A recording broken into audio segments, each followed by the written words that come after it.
حقیقی خوشی۔ السلام علیکم، میرا نام ہے محمد فرحان زاہد اور آپ دیکھ رہے ہیں میرا یوٹیوب چینل۔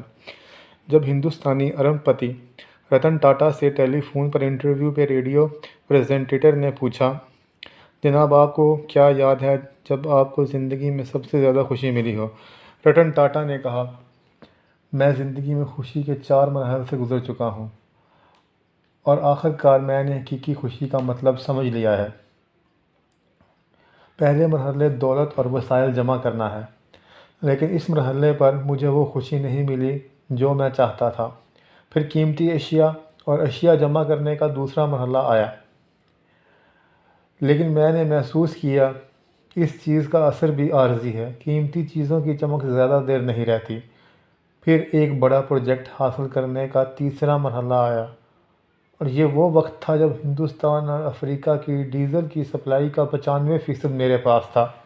میں ہندوستان اور ایشیا کی سب سے بڑی اسٹیل فیکٹری کا مالک بھی تھا، لیکن جہاں بھی مجھے وہ خوشی نہیں ملی جس کا میں تصور کیا تھا۔ چوتھا مرحلہ تھا جب میرا ایک دوست نے مجھے کچھ معذور بچوں کے لیے وہیل چیئر خریدنے کو کہا، تقریباً 200 بچے۔ ایک دوست کے کہنے پر میں نے فوراً وہیل چیئر خرید لی، لیکن دوست نے اصرار کیا میں اس کے ساتھ جاؤں اور وہیل چیئر بچوں کے حوالے کروں۔ میں تیار ہو کے اس کے ساتھ چلا گیا۔ وہاں میں نے بچے کو یہ وہیل چیئر اپنے ہاتھوں سے دی۔ میں نے ان بچوں کے چہروں پہ خوشی کی ایک عجیب سی چمک دیکھی۔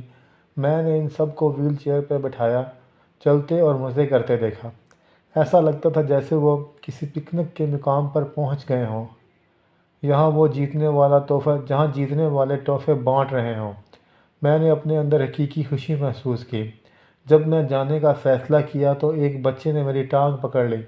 میں نے آہستہ آہستہ اپنی ٹانگ چھڑانے کی کوشش کی، لیکن بچے نے میرے چہرے کی طرف دیکھا اور میری ٹانگ مضبوطی سے پکڑ لی۔ میں نے جھک کر بچے سے پوچھا، کیا تمہیں کچھ اور چاہیے؟ اس بچے نے جو جواب دیا اس نے نہ صرف مجھے چونکا دیا بلکہ زندگی کے بارے میں میرا نظریہ بھی بدل دیا۔ اس بچے نے کہا، میں اس کا چہرہ یاد رکھنا چاہتا ہوں تاکہ جب میں آپ سے سورگ میں ملوں تو میں آپ کو پہچان سکوں، ایک بار پھر آپ کا شکریہ ادا کر سکوں۔